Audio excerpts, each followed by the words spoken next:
فلا أقسم بمواقع النجوم وإنه لقسم لو تعلمون عظيم إنه لقرآن كريم في كتاب مكنون لا يمسه إلا المطهرون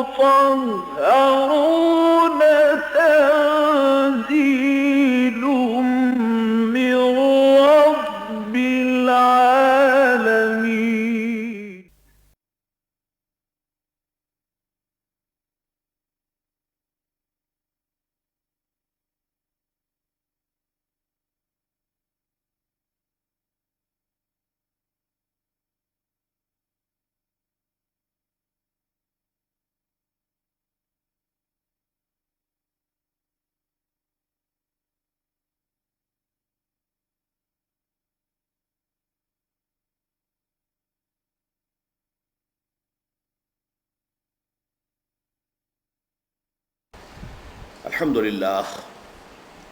الحمد للہ وکفا والصلاة والسلام علی عباده الذین اصطفى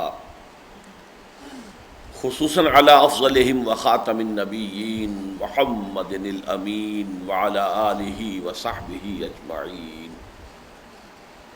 اما بعد فقد قال اللہ تبارک وتعالی کما ورد فی بدء سورۃ آل عمران اعوذ باللہ من الشیطان الرجیم بسم اللہ الرحمن الرحیم. الف لام میم اللہ لا الہ الا هو الحی القیوم نزل علیک الکتاب بالحق مصدقا لما بین یدیہ وانزل التوراة والانجیل من قبل هدى للناس وانزل الفرقان ان الذين كفروا بآيات الله لهم عذاب شديد والله عزيز ذو انتقام. ان الله لا يخفى عليه شيء في الارض ولا في السماء هو الذي يصوركم في الارحام كيف يشاء لا اله الا هو العزيز الحكيم. هو الذي أنزل عليك الكتاب منه آيات محكمات هن الكتاب وأخر متشابهات فأما الذين في قلوبهم زيغ فيتبعون ما تشابه منه ابتغاء الفتنة وابتغاء تأويله وما يعلم تأويله إلا الله والراسخون في العلم يقولون آمنا به كل من عند ربنا وما يذكر الا اولو الالباب. ربنا لا تزغ قلوبنا بعد اذ هديتنا وهب لنا من لدنك رحمة انك انت الوهاب. ربنا انك جامع الناس ليوم لا ريب فيه ان الله لا يخلف الميعاد. صدق الله العظيم. رب اشرح لي صدري ويسر لي امري واحلل عقدة من لساني يفقهوا قولي. اللهم ربنا الہمنا رشدنا واعذنا من شرور انفسنا. اللهم ارنا الحق حقا وارزقنا اتباعه وارنا الباطل باطلا وارزقنا اجتنابه. اللهم ارحمنا بالقرآن العظيم واجعله لنا اماما ونورا وهدى ورحمة. اللهم ذكرنا منه ما نسينا وعلمنا منه ما جهلنا وارزقنا تلاوته آناء الليل وآناء النهار واجعله لنا حجة يا رب العالمين آمین. آج ہم اللہ کے نام سے سورہ آل عمران کے مطالعے کا آغاز کر رہے ہیں. قرآن حکیم کی سورتوں میں جو نظم اور ترتیب ہے کہ بحیثیت مجموعی پورا قرآن مکی اور مدنی صورتوں کے 7 مجموعوں پر مشتمل ہے. یعنی کچھ ایک یا ایک سے زائد مکی صورتیں، پھر ایک یا ایک سے زائد مدنی صورتیں، یہ ایک گروپ بنتا ہے. پھر مکی آ جائے گی ایک یا ایک سے زائد، اور پھر مدنی آئیں گی ایک یا ایک سے زائد، تو یہ دوسرا گروپ مکمل ہو جائے گا. پہلا گروپ جو ہے وہ اس میں جو سورہ فاتحہ ہے صرف وہ مکی ہے، اور وہ حجم کے اعتبار سے بہت چھوٹی ہے، 7 آیتیں ہیں، اگرچہ وزن کے اعتبار سے بہت وزنی ہے۔ خود وہ اپنی جگہ پر قرآن عظیم اس کو قرار دیا گیا ہے سورہ ہجر کی ایک آیت میں، وَلَقَدْ آتَيْنَاكَ سَبْعًا مِّنَ الْمَثَانِي وَالْقُرْآنَ الْعَظِيمِ، اور وہ واقعہ یہ ہے کہ ام القرآن ہے، اساس القرآن ہے۔ بہرحال سائز کے اعتبار سے چھوٹی سی صورت ہے۔ اس کے بعد جو مدنی صورتیں اس گروپ میں ہیں وہ 4 ہیں، اور 4 طویل ترین مدنی صورتیں تقریباً 6.25 پاروں پر پھیلی ہوئی۔ یہ سورہ بقرہ، سورہ آل عمران، سورہ مائدہ اور سورہ نساء۔ پھر یہ کہ ان میں یہ 2 کے 2 جوڑے بنتے ہیں۔ قرآن حکیم کی صورتوں میں یہ جوڑوں کی نسبت جو ہے یہ بہت کثرت کے ساتھ نمایاں طور پر نظر آتی ہے، اگرچہ بعض صورتیں منفرد مزاج کی بھی ہیں، وہ جوڑوں کی شکل میں نہیں ہیں، یا یہ کہ ان کا جوڑا فوری طور پر اسی مقام پر متصلاً واقع نہیں ہے بلکہ کسی قدر فاصلے پر واقع ہوا ہے، لیکن اکثر آپ دیکھیں گے جوڑے ملے ہوئے، 2 صورتوں کے جوڑے۔ اور یہ بات جو کہ سورہ زاریات میں کہی گئی ہے کہ وَمِن كُلِّ شَيْءٍ خَلَقْنَا زَوْجَيْنِ لَعَلَّكُمْ تَذَكَّرُونَ، اللہ تعالیٰ اپنی تخلیق کے سلسلے میں یہ ایک حکمت بیان فرما رہا ہے کہ ہم نے جو بھی شے پیدا کی ہے وہ جوڑوں کی شکل میں پیدا کی ہے۔ تو اگرچہ قرآن مخلوق نہیں ہے، یہ اللہ کا کلام ہے، تاہم یہ کہ یہ قاعدہ کلیہ جو ہے وہ کچھ اتنا حتمی ہے کہ قرآن حکیم کی بھی صورتوں میں سے اکثر صورتوں پر اس کا انطباق ہوتا ہے۔ تو سورہ بقرہ اور سورہ آل عمران ایک جوڑا ہے، پھر سورہ نساء اور سورہ مائدہ دوسرا جوڑا ہے۔ یہ جو ایک گروپ بنتا ہے، اس گروپ کو یوں سمجھیے کہ اس میں 2 مضامین ہیں کہ جو ساتھ ساتھ چلتے ہیں۔ ایک مضمون امت مسلمہ سے خطاب کرتے ہوئے جیسے کہ سورہ بقرہ میں ہم دیکھ چکے، اور ایک مضمون ہے کہ جو اہل کتاب سے خطاب پر مشتمل ہے۔ اور امت مسلمہ سے جو خطاب ہوگا تو اس میں وہ پھر 4 لڑیاں ہوں گی، یا تو احکام شریعت ہیں، عبادات یا معاملات، یا پھر جہاد فی سبیل اللہ جس کی 2 لڑیاں اب بن چکی ہیں، قتال فی سبیل اللہ اور انفاق فی سبیل اللہ۔ پھر اہل کتاب کے ساتھ گفتگو ہے، وہ کہیں دعوت کے انداز میں ہے، کہیں ملامت اور الزام کے انداز میں ہے، کہ جیسے کسی پر فرد جرم عائد کی جا رہی ہو کہ تمہارے یہ وہ جرائم ہیں جن کی پاداش میں تم اس مقام اور مرتبے سے معزول کیے جا رہے ہو کہ جن پر 2000 برس سے تم فائز تھے، اور اب تمہاری جگہ اسی مقام پر امت محمد صلی اللہ علیہ وسلم کو نصب کیا جا رہا ہے۔ تو یہ جو 2 لڑیاں ہیں، تو یہ دونوں لڑیاں ان 4 صورتوں میں آپ کو نظر آئیں گی کم و بیش۔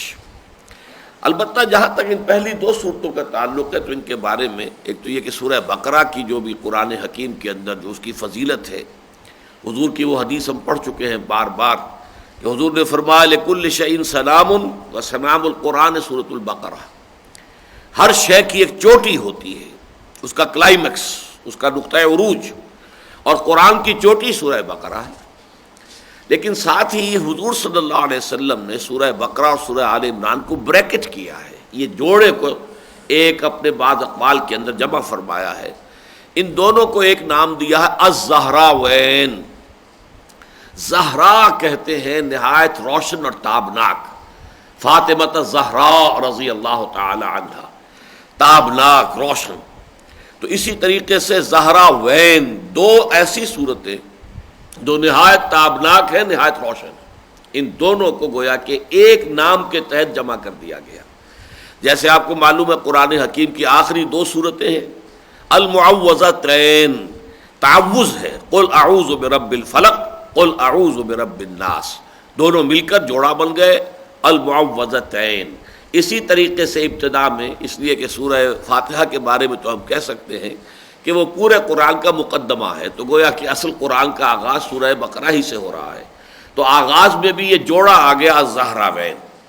ان دونوں کے لیے احادیث میں کچھ ایسی باتیں آئی ہیں کہ عجیب سا نقشہ سامنے آتا ہے کہ قیامت کے دن ان دونوں صورتوں کا ظہور ہوگا میدان حشر میں، یا تو 2 بدلیوں کی صورت میں جو ان لوگوں پر سایہ کریں گی جو ان سے محبت کرتے تھے، ان کو پڑھتے رہتے تھے، ان کے ساتھ ان کا ایک شغل جاری رہتا تھا، ان پر سایہ کریں گی جس دن کے کوئی سایہ کسی کو نہیں ملے گا، اس روز میدان حشر میں جو ہے ان پر سایہ کریں گی۔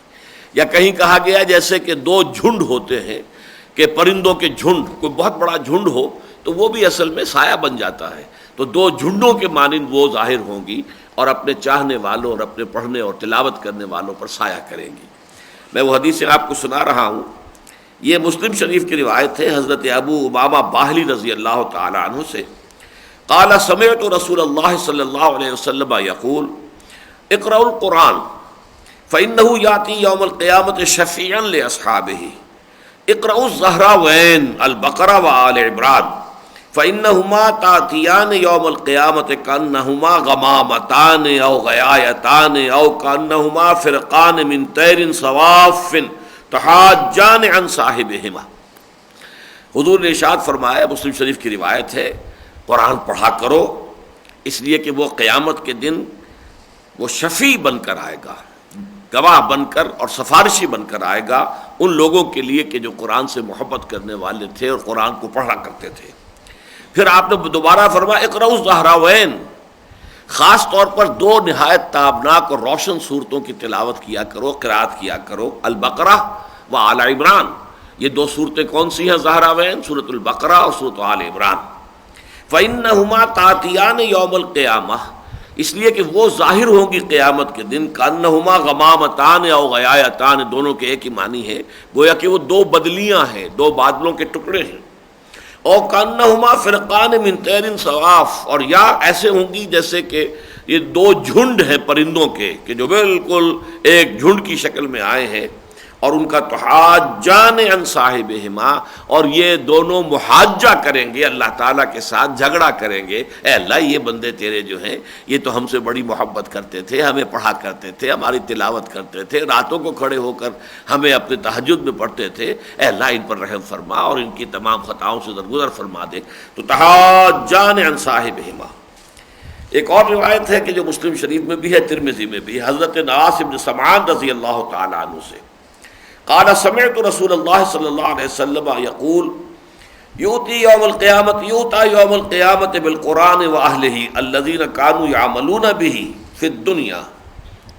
قیامت کے دن لائے جائے گا قرآن بھی اور وہ بھی کہ جو اس کے ماننے والے، پڑھنے والے، سمجھنے والے، عمل کرنے والے تھے. تقدمہ سورۃ البقرہ وآل عمران، اور ان کے آگے آگے آگے آگے آ رہی ہوں گی دو صورتیں، سورۃ البقرہ اور سورہ آل عمران. وضرب لهما رسول اللہ ثلاثۃ امثال ما نسیتہن بعد. تو یہ راوی کہتے ہیں کہ حضور نے پھر ان دونوں کے لیے تین مثالیں، تمثیلیں دیں جنہیں پھر اس کے بعد میں کبھی بھول نہیں سکا. قال کانہما غمامتان او ذلتان.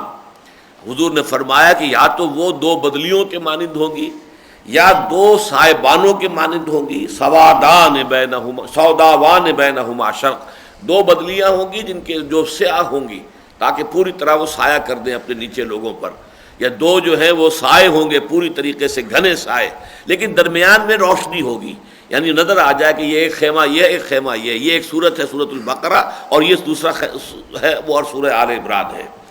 سوداوان بینہما شرق او کانہما خرقان من طیر صواف تحاجان عن صاحبہما، اور یا ایسے ہوں گے جیسے پرندوں کے دو جھنڈ ہیں کہ جو پھر جھگڑا کریں گے اپنے لوگوں کے حق میں اور اللہ تعالیٰ کے ہاں شفاعت کریں گے، اللہ تعالیٰ سے ان کی مغفرت کی درخواست کریں گے. تو یہ دو صورتیں اس اعتبار سے جو ہے، ایک تو یہ ہمارے سامنے آیا کہ ان کی اپنی فضیلت اور ان کی عظمت کیا ہے، اور دوسری یہ کہ دونوں میں کچھ ایسا آپس کا ربط ہے گہرا کہ ان دونوں کو ایک نام زہراوین، ذلتان یا غمامتان، غیایتان، یا یہ کہ فرقان، یہ تمام جو ہے تسلیہ کے صیغے آ رہے ہیں، تو یہ دونوں کو بہت ہی جڑی ہوئی ہے. دوسری بات نوٹ یہ کیجئے کہ جس طریقے سے سورہ بقرہ دو حصوں میں منقسم تھی، پہلے حصے میں اصل رخ جو ہے خطاب کا وہ اہل کتاب میں سے بنی اسرائیل یہود کی طرف، دوسرے حصے میں خطاب اصلاً امت مسلمہ کی جانب. بعین ہی اسی طرح یہ سورہ مبارکہ بھی دو حصوں میں منقسم ہے، بلکہ وہاں تو آپ کو ایک فرق نظر آتا ہے کہ پہلا حصہ ہے اس کے اندر آیتیں کم ہیں، غالباً 123 ہیں، اور دوسرے حصے کے اندر آیتیں بہت زیادہ ہیں، 150 کے لگ بھگ ہیں. اگرچہ رکوع جو ہے وہ پہلے حصے کے اندر جو ہے وہ 18 ہیں اور دوسری میں وہ 22 رکوع ہے، نہیں بلکہ آیتیں جو ہیں دوسرے حصے میں کم ہیں، پہلے حصے میں زیادہ ہیں. یہ ایک توازن اس میں ہو گیا ہے. لیکن یہاں آپ دیکھیں گے کہ تقریباً مساوی ہے. 200 آیتیں کل ہیں، 101 آیتوں پر مشتمل ہے پہلا حصہ اور 99 آیات پر مشتمل ہے دوسرا حصہ. ادھر بھی 10 رکوع ہے، ادھر بھی 10 رکوع ہے، بالکل برابر کی تقسیم. پہلے حصے میں روح سخن زیادہ تر جو ہے وہ اہل کتاب کے دوسرے گروہ یعنی نصارہ کی طرف ہے، اگرچہ دونوں کے ساتھ بھی گفتگو ہے، یہود سے بھی نصارہ سے بھی، لیکن مین خطاب جو ہے وہ نصارہ سے ہے، اور دوسرے حصے میں تمام تر خطاب جو ہے وہ مسلمانوں سے ہے. پہلا حصہ جو ہے وہ پھر 3 حصوں میں منقسم ہے، سورہ بقرہ کے حصہ اول کی طرح. پہلے میں 31 آیات آتی ہیں، پھر 31 آیات، پہلے میں 32 ہیں، پھر 31 ہیں، پھر 38 آیات ہیں، یہ 101 بن جاتی ہیں. دوسرے حصے میں 2 رکوع پہلے، پھر 6 رکوع، پھر 2 رکوع، یہ جو 10 رکوع بنتے ہیں. اس طریقے سے تقسیم ہے، یہ گویا کہ ورٹیکلی ساری کی ساری تقسیم ہو رہی ہے. اچھا وہ صورت نہیں ہے جو سورہ بقرہ میں ہے کہ جو نصف ثانی ہے وہ ہاریزونٹل اس کے اندر تقسیم ہے کہ 4 لڑیاں ہیں چل رہی ہیں اور آپس میں وہ گتھی ہوئی نہیں. یہاں پر پہلے 2 رکوعوں کا علیحدہ مضمون ہے، پھر 6 رکوعوں کا علیحدہ مضمون ہے، اور اس کے بعد پھر 2 رکوعوں کا علیحدہ مضمون ہے. گویا کہ ساری تقسیم جو ہے ورٹیکل ہے. ایک اور بات نوٹ کیجئے کہ ان دونوں صورتوں کا آغاز حروف مقطعات الف لام میم سے ہوا ہے. ایک اور ہے جو مشترک ہے وہ یہ ہے کہ ان دونوں صورتوں کے شروع میں قرآن مجید کی عظمت کا بیان ہے. ایک اور قدر مشترک یہ ہے کہ دونوں کے آخر میں نہایت جامع دعائیں آتی ہیں. سورہ بقرہ کا بھی اختتام ہوتا ہے اس دعا پر، جو بڑی طویل دعا ہے. آخری آیت جو ہے آیت الدعوات، جس میں یوں سمجھیے کہ بہت سی دعائیں جمع کر دی گئی ہیں ایک آیت میں، لیکن یہ کہ سورہ آل عمران کے آخری رکوع میں 3-3.5 آیات پر پھیلی ہوئی دعا ہے، لیکن وہ بھی بہت عظیم دعا ہے، بہت جامع دعا ہے. تو بہت سی چیزیں ان میں قدر مشترک کے طور پر ہیں، وہ بعد میں ہم جب کہ تفصیلاً مطالعہ کریں گے تو وہ مضامین آتے رہیں گے. اس وقت اجمالاً تعارفاً صرف اس قدر جو ہے وہ کافی ہو جائے گا. اب ہم اس کا آغاز کر رہے ہیں. الف لام میم یہ حروف مقطعات ہیں، اور صرف چند باتیں ذہن میں تازہ کر لیجئے. قرآن حکیم کی 114 صورتوں میں سے 29 صورتوں کے شروع میں مقطعات آتے ہیں. 3 صورتوں کے شروع میں یہ صرف ایک حرف ہے، قاف، سورہ صاد، سورہ نون. لیکن 11 صورتوں کے شروع میں 2 ہیں. 13 صورتوں کے شروع میں 3 حروف آتے ہیں. 6 ان میں سے الف لام میم پر مشتمل. الف لام میم سے شروع ہونے والی 2 صورتیں تو یہ بالکل آغاز میں آ گئی، سورۃ البقرہ اور سورۃ آل عمران. 4 صورتیں مکیات ہیں، سورہ قصص، سورہ عنکبوت، سورہ روم اور سورہ عنکبوت، سورہ روم، سورہ لقمان اور سورہ سجدہ. 4. تو اس طریقے سے یہ 6، اور اس کے علاوہ الف لام را 3 حروف پر مشتمل 5 صورتیں ہیں. طاسیم میم یہ بھی 2 صورتیں ہیں کہ جو 3 حروف پر مشتمل ہیں. 2 صورتیں ہیں کہ جو 4 حروف پر ہیں، الف لام میم را، الف لام میم صاد.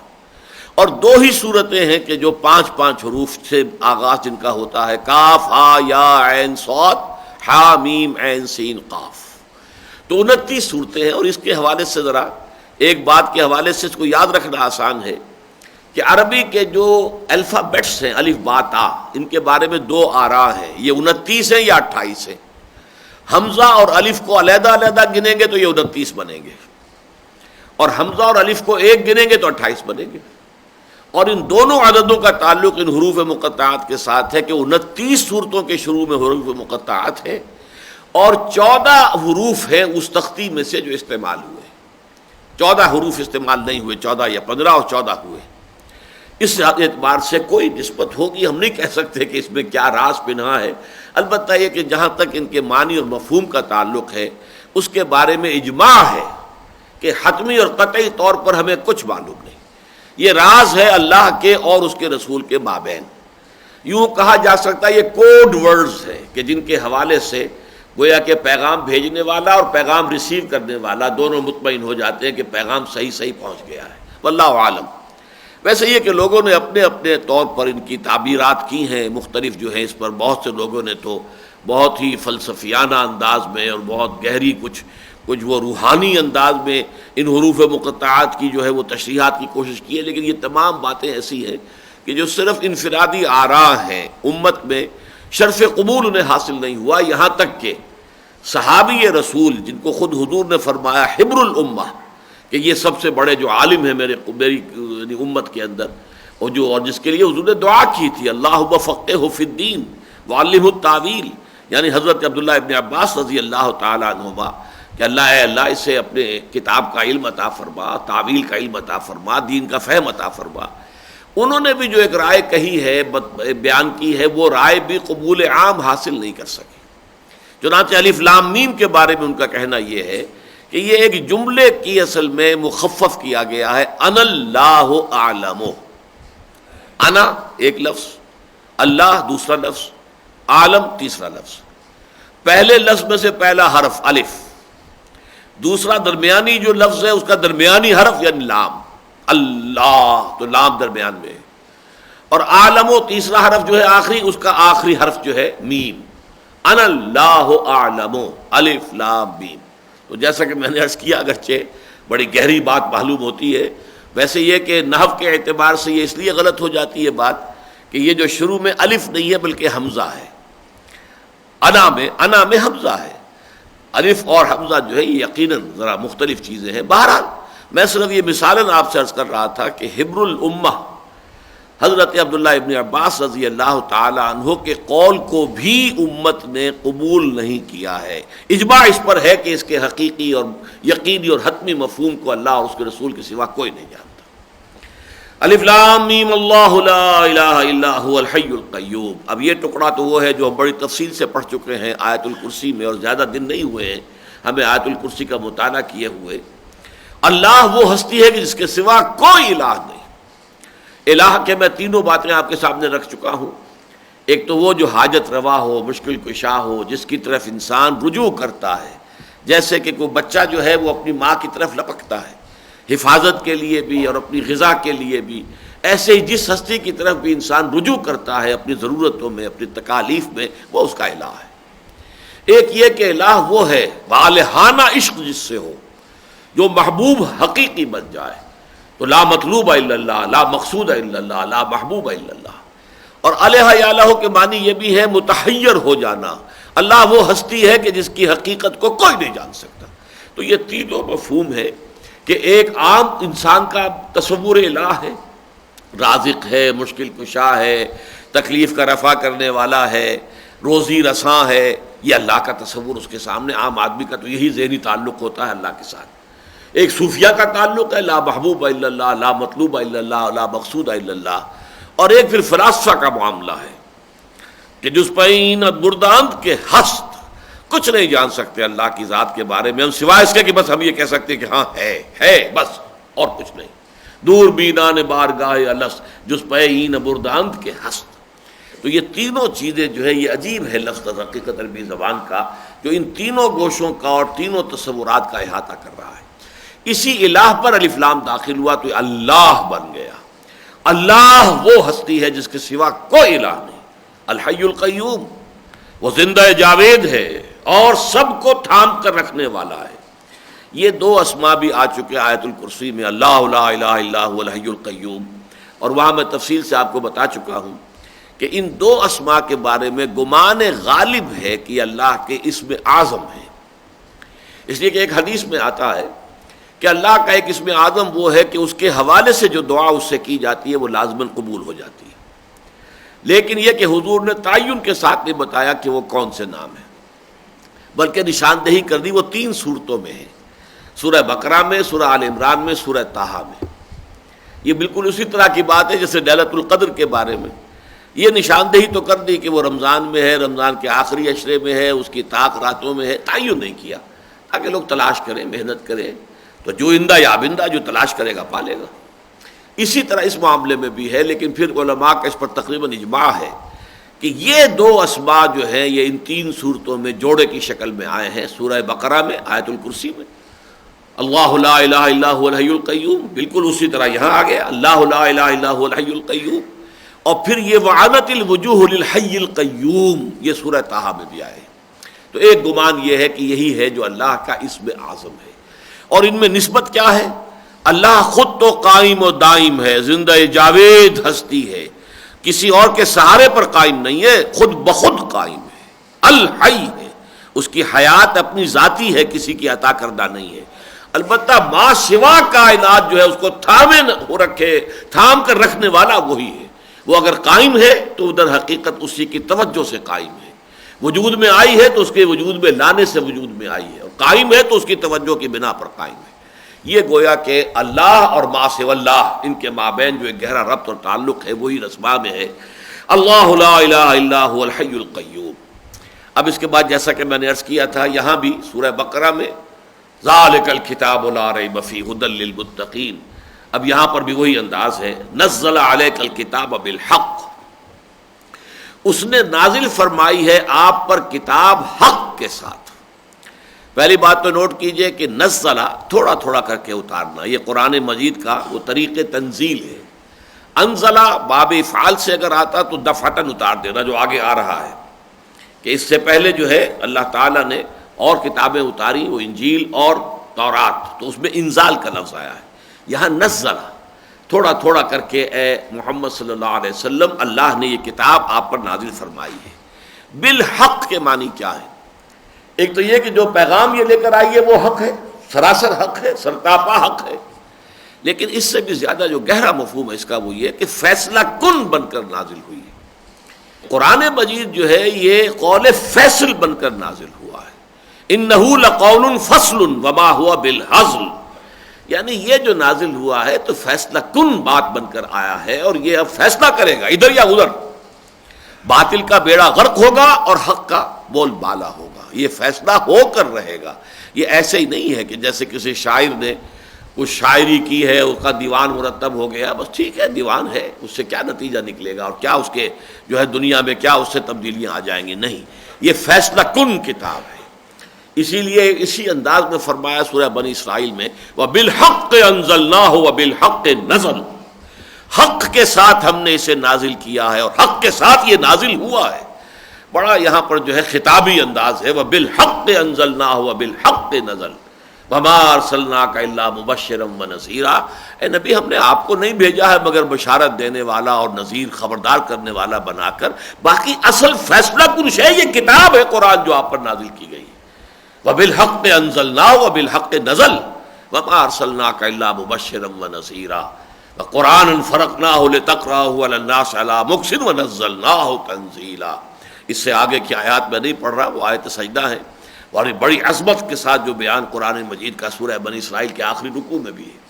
تو یہاں بھی دیکھیے نزل علیک الکتاب بالحق، اور اسی پر ایک حدیث موجود ہے ہمارے پاس، حضرت عمر سے مروی ہے رضی اللہ تعالی عنہ، حضور نے ارشاد فرمایا، مسلم شریف کی روایت ہے، ان اللہ یرفع بہذا الکتاب اقواما ویضع بہ آخرین، اب اللہ اسی کتاب کے ذریعے سے قوموں کو اٹھائے گا، ابھارے گا، بام عروج پر پہنچائے گا، ترقی دے گا، اور اسی کتاب کو چھوڑنے کی وجہ سے انہیں ذلیل اور خوار اور رسوا کر دے گا۔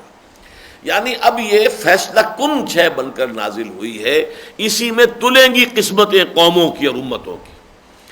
فرمایا نزل علیک الکتاب بالحق مصدقا لما بین یدیہ، اور یہ تصدیق کرتے ہوئے آیا ہے اس کی کہ جو اس کے سامنے موجود ہے۔ اس کا ایک مفہوم تو عام طور پر جو سب مترجمین نے اور مفسرین نے لیا وہ بھی صحیح ہے کہ قرآن تصدیق کرتے ہوئے آیا ہے تورات کی، انجیل کی، کہ واقعی وہ بھی اللہ کی کتابیں تھیں، اللہ نے نازل کی تھیں، وہ بھی منزل من اللہ تھیں، تو گویا کہ قرآن مصدق ہے ان کا۔ لیکن ایک اور مفہوم جو اس سے گہرا ہے اور بہت پیارا مفہوم ہے وہ یہ ہے کہ قرآن مصداق بن کر آیا ہے ان پیشین گوئیوں کا جو تورات اور انجیل میں تھی۔ تورات میں جو ذکر ہے حضور صلی اللہ علیہ وسلم کی بعثت کا، گویا کہ وہ ابھی تک انفلفلڈ پروفیسی تھی جب تک کہ قرآن نہیں آیا، تو گویا کہ قرآن نے آ کر اس کو فلفل کیا، اس پروفیسی کو، جو کتاب استثناء میں 18ویں باب کی 18ویں آیت ہے، جس میں کہ تورات میں اس میں لکھا ہے کہ اللہ تعالیٰ نے حضرت موسیٰ سے فرمایا کہ میں ان لوگوں میں، ان کے بھائیوں میں سے انہی کے مانند ایک رسول اٹھاؤں گا جس کے منہ میں اپنا کلام ڈالوں گا اور پھر وہ بات جو ہے لوگوں تک پہنچائے گا۔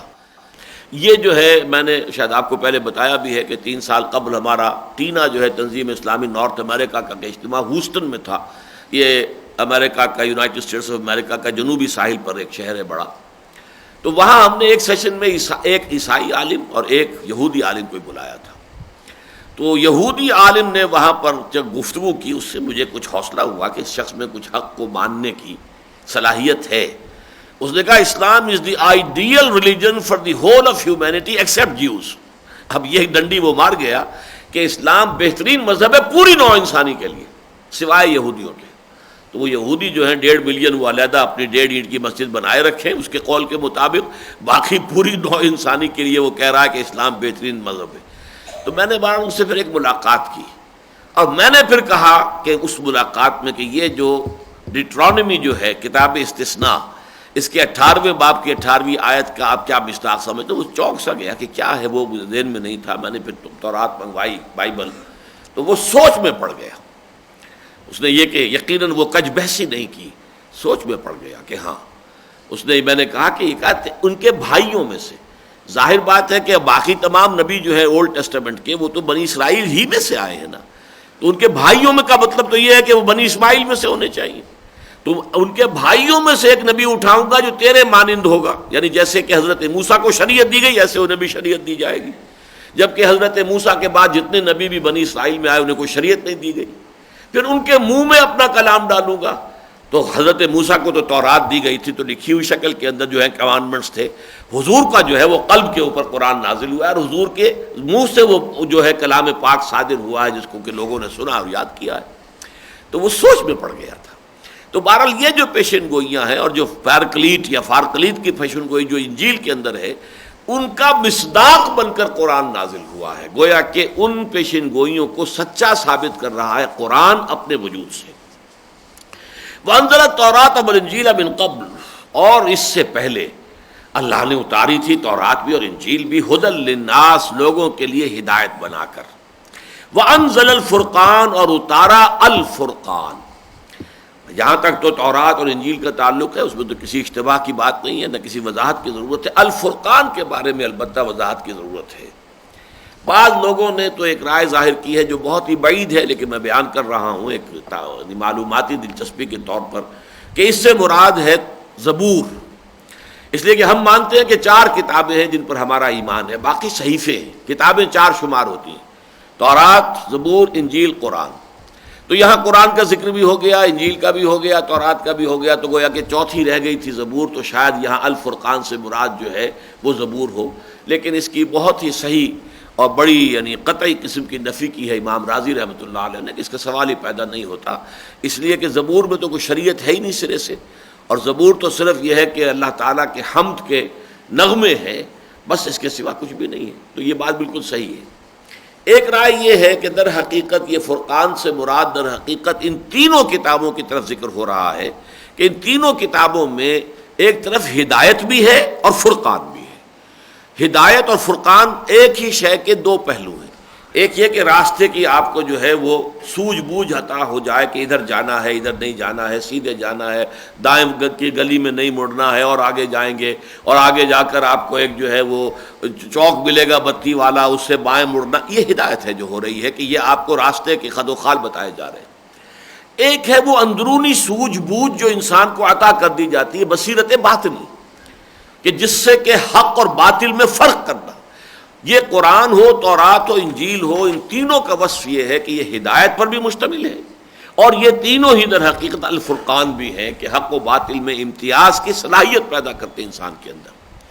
ایک رائے یہ ہے کہ اس سے مراد معجزات ہیں. امام راضی رحمۃ اللہ علیہ نے اس کو زیادہ جو توجہ دی ہے اور یعنی ترجیح دی ہے کہ اس سے مراد الفرقان سے مراد ہے کسی شے کی حقانیت کو ثابت کر دینے والی شے. یوم الفرقان کہا گیا یوم بدر کو، کہ واضح ہو گیا بالکل کہ اللہ کی مدد کس کے ساتھ ہے، کہ 313 نہتے اور غیر مسلح لوگ جو ہیں انہیں 1000 کیل کانٹے سے لیس اور پورے لاؤ لشکر سمیت آنے والا جو تھا گروہ اور فوج، اس کے اوپر اللہ تعالیٰ نے ایسی فتح مبین عطا فرمائی. یوم الفرقان ہو گیا. تو الفرقان سے مراد ہے کہ تمام کے اندر جو صلاحیت ہے فرق کر دینے کی حق اور باطل میں اور نیکی اور بدی کے اندر. اور ایک یہ کہ یہ معجزات ہیں کہ جن سے کہ ثابت ہو جاتا ہے کہ کوئی شے، کوئی کتاب اللہ کی طرف سے نازل ہوئی ہے. بہرحال یہ مختلف آراء ہے، اور ایک رائے یہ ہے کہ اس سے مراد اصل میں قرآن ہے جس کا کہ دوبارہ ذکر کیا جا رہا ہے. قرآن چونکہ اب آخری حتمی قطعی یقینی اور محفوظ کلام قیامت تک رہنے والا ہے، لہذا تینوں کتابوں کے ذکر کے بعد پھر دوبارہ انزل الفرقان قرآن مجید کی طرف اشارہ کیا گیا۔ واللہ عالم۔ ان الذین کفروا بآیات اللہ لہم عذاب شدید۔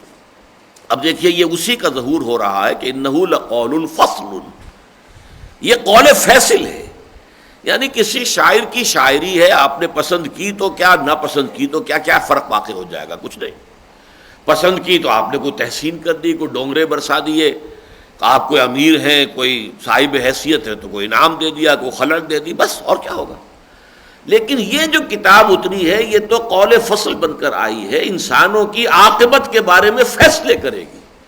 اب کون ہے کہ جس کی نجات ہوگی اور کون ہے کہ جو برباد ہو جائے گا ہمیشہ ہمیش کے لیے، جس کے لیے کہ ابدی تباہی اور ابدی ہلاکت اور ابدی عذاب ہے۔ تو یہ تو قول فصل بن کر نازل ہوئی، انہ لقول فصل وما هو بالحزن۔ فرمایا ان الذین کفروا بآیات اللہ، یقیناً جن لوگوں نے کفر کیا اللہ کی آیات کا۔ اب یہاں کفر جو ہے اس کے اصل لغوی مفہوم میں بھی لیا جائے تو بہت بامانی ہے۔ کفر آتا ہے اصل میں لغوی اعتبار سے شکر کے مقابلے میں۔ شکر کیا ہے کہ اگر کسی نے آپ کے ساتھ کوئی بھلائی کی ہے، آپ کی کوئی ضرورت پوری کی ہے، آپ کو کسی تکلیف سے جو ہے نجات دی ہے، تو قلب کی گہرائیوں سے خاص قسم کے احساسات، خاص قسم کے جذبات ابھرتے ہیں۔ ہم جسے جذبہ تشکر کہتے ہیں، امتنان و تشکر کے جذبات قلب کی گہرائی سے ابھریں گے، پھر وہ زبان پر بھی شکریہ آپ کا، آپ کی بڑی مہربانی ہے، آپ نے بڑا کرم فرمایا مجھ پر، وہ شکر کے الفاظ زبان پر بھی آئیں گے۔ تو یہ ہے، اس کے مقابلے میں اگر کسی شخص کے ساتھ آپ نے نیکی کی، بھلائی کی، لیکن اس کی طرف سے یہ جو فطرت جو ہے اتنی مسخ ہو چکی ہے، جیسے کوئی کنواں ہے جس کے اندر پانی اب خشک ہو چکا ہے، پانی نکل ہی نہیں رہا، اس طرح فطرت کا جو سوتے خشک ہو چکے ہیں کہ کسی محسن کے احسان پر اس کے اندر سے وہ جذبات ابھرتے ہی نہیں، یا ابھرتے ہیں تو وہ دبا دیتا، زبان سے ادا نہیں کرتا، ماننے کو تیار نہیں ہوتا، اپنے تکبر کی وجہ سے اور اپنے عجب کی وجہ سے ماننے کو تیار نہیں ہوتا کہ اپنے محسن کا شکریہ ادا کرے۔ یہ ہے شکر کے مقابلے میں کفر۔ یہ دو الفاظ ایک دوسرے کے مقابلے کے ہیں قرآن مجید میں، لئن شکرتم لازیدنکم ولئن کفرتم ان عذابی لشدید۔ دیکھو اگر تم شکر کرو گے، میری نعمتوں کا اگر حق مانو گے، احسان مانو گے، تو میں اور دوں گا اور دوں گا اور دوں گا۔ وَلَئِن كَفَرْتُمْ، اگر تم نے ناقدری کی، ناشکری کی، تو دیکھ لو میرا عذاب بھی پھر بہت سخت ہے۔ اسی طرح ہمارے جو مطالعہ قرآن حکیم کا منتخب نصاب ہے، اس کا جو درس ہے نمبر 3 سورہ فرقان کا رکوع نمبر 2، وَلَقَدْ آتَيْنَا لُقْمَانَ الْحِكْمَةَ أَنِ اشْكُرْ لِلَّهِ وَمَنْ يَشْكُرْ فَإِنَّمَا يَشْكُرُ لِنَفْسِهِ وَمَنْ كَفَرَ فَإِنَّ اللَّهَ غَنِيٌّ حَمِيدٌ۔ وہاں بھی شکر اور کفر دونوں ایک دوسرے کے مقابلے میں آئے۔ ہم نے یقیناً لقمان کو حکمت عطا کی تھی کہ کر شکر اپنے رب کا، اور جو شکر کرتا ہے تو وہ اپنے بھلے کو کرتا ہے، اس کا فائدہ اسی کو پہنچے گا، اللہ کی طرف سے نعمتوں میں اضافہ ہوگا۔ ومن کفرا، اور جو کفران نعمت کا راستہ اختیار کرے گا، ناقدری کرے گا، ناشکری کرے گا، تو اللہ تعالیٰ تو غنی ہے اور حمید ہے، اسے کسی شکریہ کی احتیاج نہیں ہے، اسے کسی تعریف کی ضرورت نہیں ہے، وہ تو منزہ ہے ان تمام ضرورتوں سے اور تمام احتیاجات سے۔ البتہ اگر کوئی شکر کرتا ہے تو اپنے بھلے کو کرتا ہے۔ تو یہاں کفر جو ہے اس صحیح معنی میں کہ جو ناقدری کرنے والے ہمارے کلام کی، اس سے بڑی کوئی نعمت نہیں ہے۔ یا ایھا الناس قد جاءتکم موعظۃ من ربکم وشفاء لما فی الصدور وہدی ورحمۃ للمؤمنین قل بفضل اللہ وبرحمتہ فبذلک فلیفرحوا ھو خیر مما یجمعون۔ اے لوگو، تمہارے پاس تمہارے رب کی طرف سے نصیحت بھی آ گئی، تمہارے سینوں کے اندر، تمہارے دلوں میں جو روگ ہیں ان کی دوا بھی آ گئی، ہدایت بھی آ گئی، رحمت بھی آ گئی۔ قرآن ان چاروں چیزوں کے مجموعے کا نام ہے۔ اور دیکھو یہ اللہ تعالیٰ کے فضل و کرم اور اس کے احسان و انعام کا بہت بڑا مظہر ہے، اور یہ در حقیقت ان تمام چیزوں سے کہیں بڑھ کر قیمتی ہے جو تم جمع کرتے۔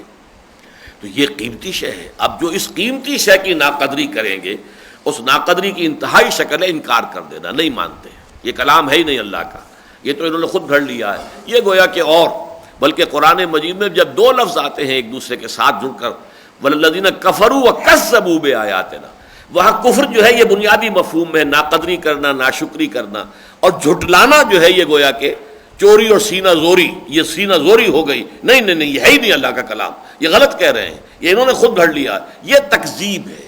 ایک ہے کفر، ایک ہے تکذیب۔ وَالَّذِينَ كَفَرُوا وَكَذَّبُوا بِآيَاتِنَا، یہ دو الفاظ جب جڑ کر آتے ہیں تو اس طریقے سے اپنے مفہوم کی تکمیل کرتے ہیں. ان الذین کفروا بآیات اللہ لہم عذاب شدید، ان کے لیے ہے عذاب بہت سخت. واللہ عزیز ذو انتقام، اللہ زبردست ہے اور انتقام لینے والا ہے. اللہ تعالیٰ کی شان جہاں یہ ہے کہ وہ غفار بھی ہے، ستار بھی ہے، ودود بھی ہے، کریم بھی ہے، سب ساری شان، غفور بھی ہے، لیکن ساتھ ہی عزیز ذو انتقام، زبردست انتقام لینے والا ہے. اس کا انتقام بھی بہت شدید ہے. انا من المجرمین منتقمون، یہ سورہ سجدہ کی آیت جو ہے ومن اظلم ممن ذکر بآیات ربہ ثم اعرض عنها انا من المجرمین منتقمون، اس سے بڑھ کر ظالم اور کون ہوگا جسے اس کے رب کی آیات کے ذریعے سے یاد دہانی کرائی جائے پھر بھی وہ اس کا انکار کرے، اعرض عنها، اعراض کرے. ایسے مجرموں سے تو ہم یقیناً انا من المجرمین منتقمون، یہ تو وہ مجرم ہیں جن سے انتقام لے کر رہیں گے ہم.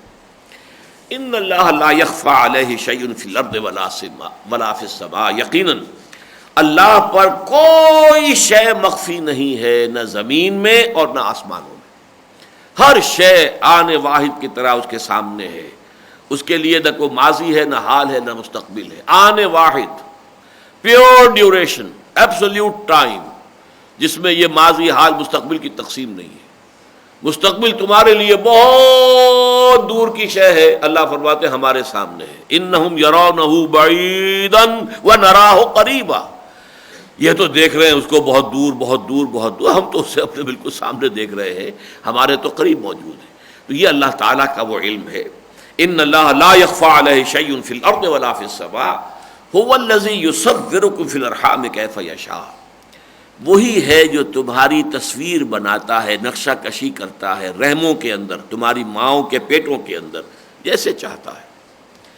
جیسے چاہا شکل بنا دیا، جیسی چاہی ناک بنا دی، جیسی چاہی آنکھ بنا دی، چھوٹی بڑی، ناک جو ہے ستواں ہے یا کچھ اور طرح کی ہے، جو چاہ بنایا. نقشہ وہ نقشہ گر وہی المصور، یہ اللہ تعالیٰ کے ناموں میں سے المصور، البارئ المصور، الخالق البارئ المصور.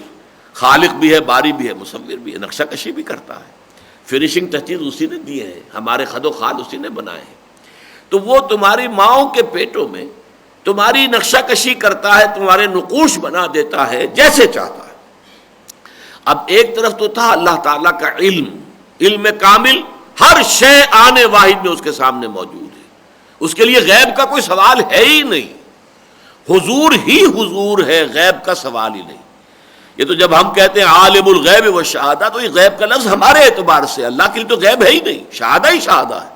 ہر شے اس کے سامنے موجود ہے اور آنے واحد میں موجود ہے، نہ ماضی حال مستقبل کی تقسیم ہے، نہ حاضر اور غائب کا کوئی فرق ہے.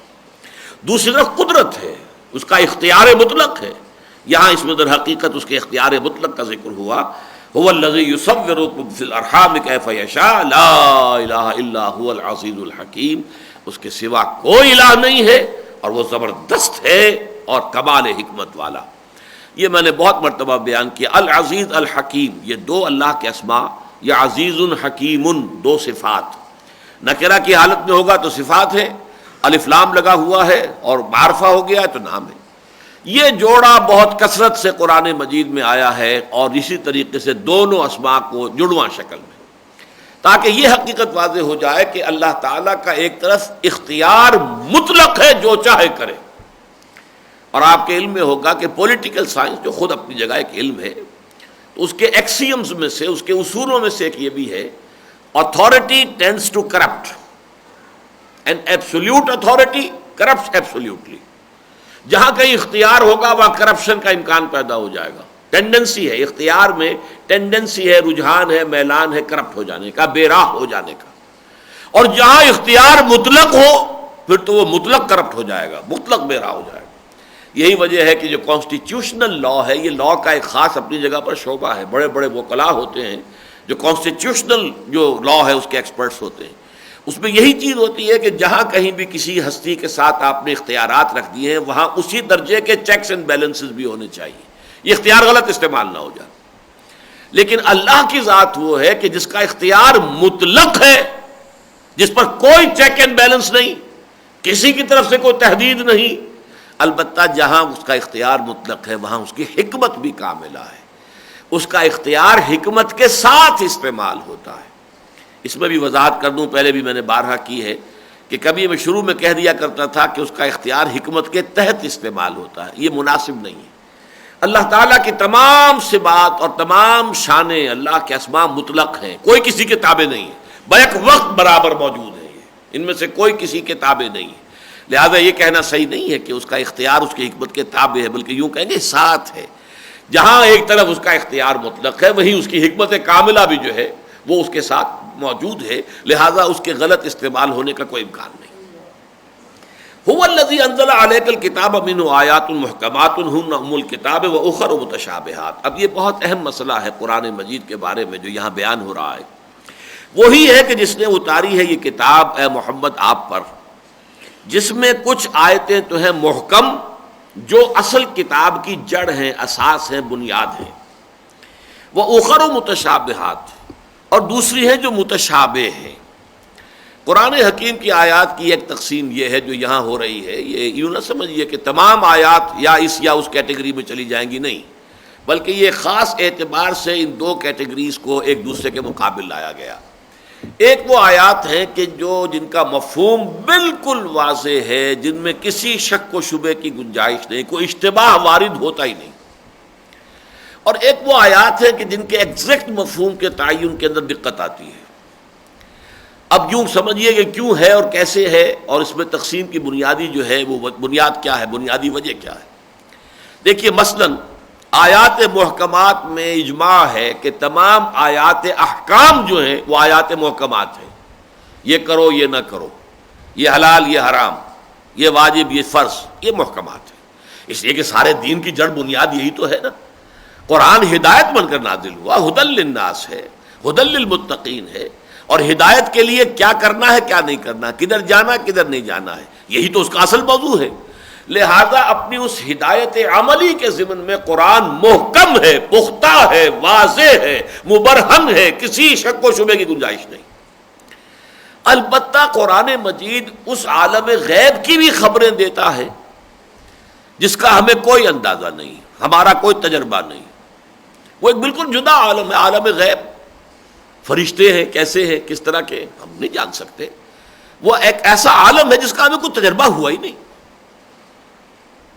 گزر ان کا ہوا کب عالم اللہ اکبر میں، ہمارا گزر ہی نہیں ہوا اس میں۔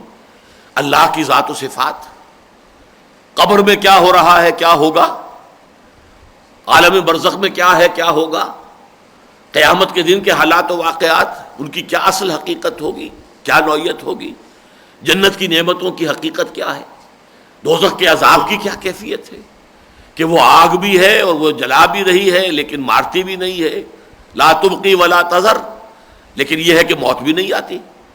پھر یہ کہ اسی کے اندر سے، اس کی تہ میں سے وہ درخت بھی نکلا ہوا ہے، وہ زقوم کا درخت جو ہے وہ جنت جہنم کے عین سب سے نچلے طبقے سے ابھر کر آتا ہے اوپر۔ اب یہ کیفیات وہ ہیں جن کو ہم صحیح سمجھ نہیں سکتے، اس لیے یوں سمجھ لیجئے کہ پہلی تقسیم تو یہ ہے کہ آیات الاحکام وہ آیات محکمات ہیں، واضح، کھلی، مبرہن، روشن، کسی شک و شبہ اور کسی اشتباہ سے بالکل پاک اور صاف۔ البتہ عالم غیب کی چیزیں، اب ظاہر بات ہے ان کا کچھ نہ کچھ اجمالی علم ہمیں نہیں ہوگا تو ہم سیدھے راستے پہ چل ہی نہیں سکتے۔ اگر آخرت کا یقین نہیں ہوگا تو ہم دنیا کے اندر غلط راستے پہ پڑ جائیں گے۔ جنت اور دوزخ کا ہمیں علم ہوگا تبھی تو ہمارے اندر طلب پیدا ہوگی جنت کے حصول کی اور دوزخ سے بچنے کی۔ لہذا اس عالم کا کچھ نہ کچھ علم دینا ہمیں ضروری ہے ہماری ہدایت کے لیے۔ ہماری جو علمی بنیاد بنتی ہے ہدایت کی وہ تو وہی ایمانیات ہیں، اور ان ایمانیات کا تعلق کل کا کل عالم غیب سے ہے۔ اب دیکھیے ایمانیات میں سے ہم یہ کہہ سکتے ہیں کہ حضور پر ایمان جو ہے کم سے کم صحابہ کے لیے ایمان بالغیب نہیں تھا، لیکن حضور تو ان کے سامنے موجود تھے۔ واقعہ یہ کہ حضور پر ایمان صحابہ کے لیے بھی عالم غیب کی شے ہے، لیکن وہی آتے تو کسی نے نہیں دیکھی نا۔ وہی ہے جس کے بنا پر یہ محمد ابن عبداللہ ابن عبد المطلب جو ہے یہ محمد الرسول اللہ بن گئے صلی اللہ علیہ وسلم، وہ تو وہی ہے، اور وہی عالم غیب کی شے ہے۔ نہ جبریل کو کسی نے دیکھا اور نہ وہی کیسے آ رہی ہے اس کا کسی کو تجربہ ہوا، لہذا یہ عالم غیب کی شے ہے۔ اس لیے سورہ بقرہ میں شروع فرمایا تھا ہدی للمتقین الذین یؤمنون بالغیب، یہ ہدایت ہے ان متقیوں کے لیے جو غیب پر ایمان رکھتے ہوں. تو ایمان کا تو سارا دار و مدار ہے ایمان بالغیب پر، اور ایمان بالغیب میں جن چیزوں کو ہم مانتے ہیں ان کا کسی حقیقت کا تعین ہم دنیا میں نہیں کر سکتے، وہ ہمارے تجربے سے ماوراء ہے. وہ آیات جو ہیں جو عالم برزخ کی ہیں، جو عالم آخرہ کی ہیں، یہ سب کی سب جتنی چیزیں یہ سب متشابہات میں سے، یا فرشتے اور ان کی حقیقت کا معاملہ ہے، یا یہ کہ ذات و صفات باری تعالیٰ کے معاملے، یہ آیات متشابہات ہیں. اس میں ایک کیٹیگری اور بھی آتی ہے آیات متشابہات کی، جنہیں ہم کہیں گے کہ وہ عارضی طور پر متشابہ ہوتی ہیں. مثلاً سائنٹیفک فینومینا جو ہیں اس کائنات کی تخلیق کے ضمن میں، یا اس کائنات میں جو فزیکل فینومینا ہیں، ان کے بارے میں قرآن مجید میں اشارے آئے، لیکن وہ اشارے جو ہیں بعض تو آج تک بھی ہم پر واضح نہیں ہیں. مثلا 7 سماوات، 7 آسمان، کیا معلوم ہمیں؟ اللہ نے لکھا ہے، قرآن میں بار بار لکھا ہے، ہم مانتے ہیں، اللہ خیر صلی اللہ، لیکن یہ کہ ہمیں اس کی حقیقت کا کوئی پتہ نہیں ہے. ہو سکتا ہے کہ ابھی کوئی 100 برس بعد یا کچھ اور عرصے بعد کوئی حقیقت ایسی سامنے آئے کہ روشن ہو جائے، ہماری اندر جو ہے روشنی آ جائے جب کہ واقعی یہ تھی وہ بات جسے قرآن نے 7 آسمانوں سے تعبیر کیا. ورنہ اس سے پہلے کل فی فلک یسبحون، ہر شے تیر رہی ہے. اب ظاہر بات ہے کہ آج سے 500 سال پہلے، اب قرآن تو آج سے 1400 برس قبل آیا ہے، اس وقت تو لوگوں نے اس کو یقین کیا بس کہ قرآن کہتا ہے کہ ہر چیز تیر رہی ہے تو تیر رہی ہوگی. نہ ابھی زمین کا پتہ تھا کہ یہ تیر رہی ہے، نہ ابھی چاند کا پتہ تھا کہ وہ تیر رہا ہے، نہ سیاروں کا، نہ یہ پتہ تھا کہ ایٹم کے اندر بھی وہ جو الیکٹرانز ہیں وہ تیر رہے ہیں اور مسلسل حرکت میں ہیں. کل فی فلک یسبحون. اب یہ آیت اس وقت متشابہات میں سے تھی، آج متشابہ نہیں رہی، بلکہ آج اس کا مفہوم ہم پر واضح ہو گیا. اور ہو سکتا ہے کہ آج بھی جو چیزیں اس عالم خلق کی چیزیں جو ابھی ہمارے علم میں نہیں آ سکی ہیں، جن کی اصل حقیقت کو ہم ابھی نہیں سمجھ پائے ہیں، وہ آیات متشابہات میں شمار کی جائیں گی. لیکن عین ممکن ہے کہ آگے چل کر وہ آیات متشابہات کی فہرست سے نکل کر آیات محکمات میں آ جائے. تو یہ تھوڑی سی بات ذہن میں رکھیے. اب یہاں آگے فرمایا هو الذی انزل علیک الکتاب منہ آیات محکمات ہن ام الکتاب. یہ جملہ بڑا اہم ہے. جڑ اور بنیاد کتاب کی یہی آیتیں ہیں محکم. یہ کتاب سے مراد ہی ہے احکام. قرآن میں جہاں کسی شے کی فرضیت آتی، کتب علیکم الصلاۃ، کتب علیکم القصاص، کتب علیکم الصیام، یہ تمام الفاظ جو ہیں، کتب علیکم اذا حضر احدکم الموت ان ترک خیر الوصیۃ للوالدین والاقربین، کتاب موقوتہ، لکھی ہوئی شے. تو گویا کہ کتاب تو اصل میں نام ہے احکام کا، یہ کرو یہ نہ کرو، یہ ڈوز ہیں یہ ڈونٹس ہیں، یہ حرام ہے یہ واجب ہے یہ لازم ہے. لہذا اس کی جڑ بنیاد جو ہے ہن ام الکتاب، اس کتاب کی، اس شریعت کی، اس قانون کی جڑ اور بنیاد آیات محکمات ہے. وہ اخر و متشابہات، کچھ متشابہ ہیں کہ جن کی حقیقت کے بارے میں کوئی دھندلا سا تصور تو ہو سکتا ہے، حقیقت معلوم نہیں ہو سکتی. فَأَمَّا الَّذِينَ فِي قُلُوبِهِمْ زَيْغٌ، یہ ہے اصل بات. تو وہ لوگ کہ جن کے دلوں میں کجی ہوتی ہے، فَيَتَّبِعُونَ مَا تَشَابَهَ مِنْهُ ابْتِغَاءَ الْفِتْنَةِ وَابْتِغَاءَ تَأْوِيلِهِ، تو وہ درپے ہوتے ہیں اس میں سے متشابہات کے، تاکہ معلوم کریں ان کی تعویل اور پیدا کریں فتنہ. جن کے دلوں میں کجی ہوتی ہے وہ آیات متشابہات پر غور بھی کر رہے ہیں، لکھ بھی رہے ہیں مضامین اور مقالے اور یہ اور وہ، اس کا یہ مفہوم ہے، اس کا یہ مفہوم لوگوں نے نہیں سمجھا، تو ہمارے اسلاف جو ہیں وہ تو کودن تھے، پاگل تھے، کچھ بات سمجھا ہی نہیں ہے. یہ سب فتنہ جو بھی اٹھا ہے آج تک وہ اسی انداز سے اٹھتا ہے کہ کچھ چیز آج مجھے معلوم ہوئی ہے، اس سے پہلے کسی کو معلوم نہیں تھی. خاص طور پر جو احکام شریعت کے بارے میں یہ بات کہے تو گویا کہ سمجھ لیجئے کہ اس سے بڑا فتنہ اور کوئی شخص نہیں.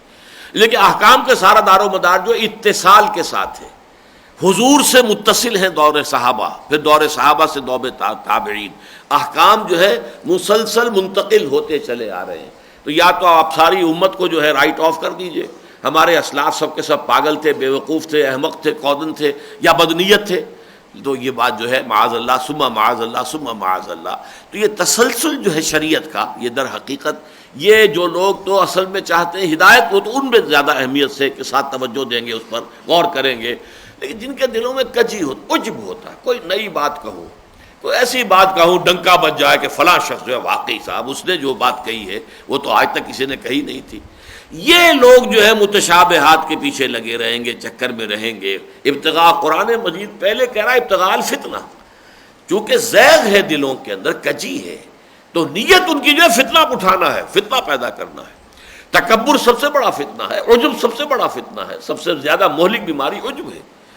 ثلاث منجیات و ثلاث مہلکات، 3 چیزیں ہیں کہ جو نجات دینے والی ہیں، اور 3 چیزیں وہ ہیں کہ جو ہلاک کرنے والی ہیں، اور ہلاک کرنے والوں میں اعجاب المرء بنفسہ وہی اشدہن، ایک ہے انسان کا اپنے آپ کو کچھ جاننا، عالم اور بڑا فقیہ اور بہت فلسفی اور بہت حکیم اور دانا انسان سمجھنا، بہت بڑا دانشور جاننا، اور فرمایا یہ سب سے زیادہ مہلک شے ہے، یہ تکبر سے بھی بڑھ کر اور جو ہے اور حب مال سے بھی بڑھ کر یہ چیز جو ہے در حقیقت عجب جو ہے یہ گویا کہ سب سے زیادہ ہلاکت خیز ہے۔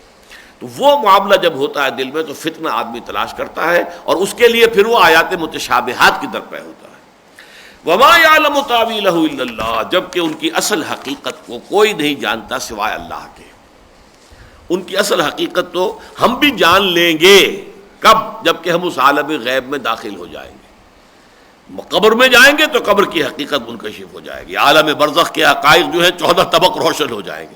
آج ہم کچھ نہیں کہہ سکتے، بس سوائے اس کے کہ اجمالاً جو کہہ دیا حضور نے، جو خبر دی ہے کسی صحیح جو ہے حدیث میں آ گئی، قرآن میں آ گئی، مانیں گے، آمنا و صدقنا، اللہ اللہ خیر صلی اللہ۔ لیکن اجمالی ایمان ہوگا، اس کی بھی تفصیل میں جائیں گے تو یہ جو اب حیات النبی کا مسئلہ چھڑا ہوا ہے، جس کی وجہ سے وہ آپ سمجھیے کہ دیوبندی دو حصوں میں تقسیم ہو چکے ہیں اور ایک دوسرے کو کافر قرار دے رہے ہیں، حیاتی بھی اور مماتی بھی، اور یہ لوگ جو ہیں ان کا درمیان ایسی بحثیں اور ایسے مناظرے ہو رہے ہیں کہ جیسے کہ بریلوی اور دیوبندیوں کے درمیان کبھی ہوا کرتے تھے، اب تو وہ سلسلہ ختم ہو گیا، اب مناظرے ان کے مابین ہو رہے ہیں۔ تو یہ سارے فتنے کیوں پیدا ہوتے ہیں کہ آپ نے ان جو امور غیبی ہیں ان کے ضمن میں جو اجمالی علم آپ کو دیا گیا ہے اس پر اکتفا نہیں کی، بلکہ اس کے بارے میں تعین کرنے کے لیے، تفاصیل معین کرنے کے اندر جو ہے آپ نے اختلافات پیدا کر دی۔ والراسخون فی العلم، اور وہ لوگ جو واقعتاً علم میں رسوخ رکھنے والے، گہرائی اور پختگی، وہ یہ کہتے ہیں آمنا بہ کل من عند ربنا، ہم اس پر ایمان لائے، یہ سب کا سب ہمارے رب کی طرف سے ہے۔ آیات محکمات بھی ہمارے رب کی طرف سے ہیں اور متشابہات بھی۔ ہم تو قرآن کو مانتے ہیں، قرآن میں جو کچھ ہے ہم اسے مانتے ہیں، یا حدیث صحیح میں جو کچھ حضور نے فرما دیا ہم اسے تسلیم کرتے ہیں۔ باقی یہ کہ اس عالم غیب کی باتوں میں سے کسی کی تفصیل میں ہم جانے کو تیار نہیں، ورنہ تو جنت کی نعمتیں قرآن مجید میں بے شمار بیان ہوئی ہیں، اور ساتھ ہی سورہ سجدہ میں بھی فرمایا فَلَا تَعْلَمُ نَفْسٌ مَّا أُخْفِيَ لَهُم مِّن قُرَّةِ أَعْيُن، کسی انسان کے علم میں ہی نہیں ہے کیا کیا ان کے لیے اللہ تعالیٰ نے اپنے جنتی لوگوں کے لیے ان کی آنکھوں کی ٹھنڈک کا کیا کیا سامان فراہم کیا، کوئی نہیں جانتا۔ اور حدیث میں بھی آ گیا مَا لَا عَيْنٌ رَأَتْ وَلَا أُذُنٌ سَمِعَتْ وَمَا خَطَرَ عَلَىٰ قَلْبِ بَشَرٍ، وہ نعمتیں وہ ہیں جو نہ کسی آنکھ نے دیکھی، نہ کسی کان نے سنی، نہ کسی انسان کے دل پر ان کا کوئی احساس بھی وارد ہوا۔ اب یہ ہے چیزیں کہ جو ہم مانیں گے اجمالاً، آمنا بہ کل من عند ربنا، یہ سب ہمارے رب کے پاس سے آیا ہوا کلام ہے قرآن مجید، یہ تو ابتدا سے انتہا تک اس کا کلام ہے، اس پر ایمان لائے۔ وما یذکر الا اولو الالباب، اور نہیں نصیحت اخذ کرتے مگر وہی جو ہوش مند ہیں، عقل مند ہیں۔ لب کہتے ہیں کسی چیز کے اصل جوہر کو، اس کا اصل جوہر جو ہے، انسان کا اصل جوہر اس کی عقل ہے۔ اولو الالباب الذین یعقلون، یہ گویا کہ ان دونوں کو مترادف سمجھنا چاہیے۔ سورہ بقرہ میں جس مقام پر الذین یعقلون آیا ہے، لقوم یعقلون، یہ آیت الآیات یاد کیجئے، وہی مقام جب سورہ آل عمران میں آئے گا تو وہاں اولو الالباب آئے گا، ان فی خلق السماوات والارض واختلاف اللیل والنہار لآیات لأولی الالباب۔ تو وہ لب والے ہوش مند لوگ، عقل مند لوگ جو ہیں، اصل نصیحت تو وہی اخذ کرتے ہیں۔ بارک اللہ لی ولکم فی القرآن العظیم ونفعنی وإیاکم بالآیات والذکر الحکیم۔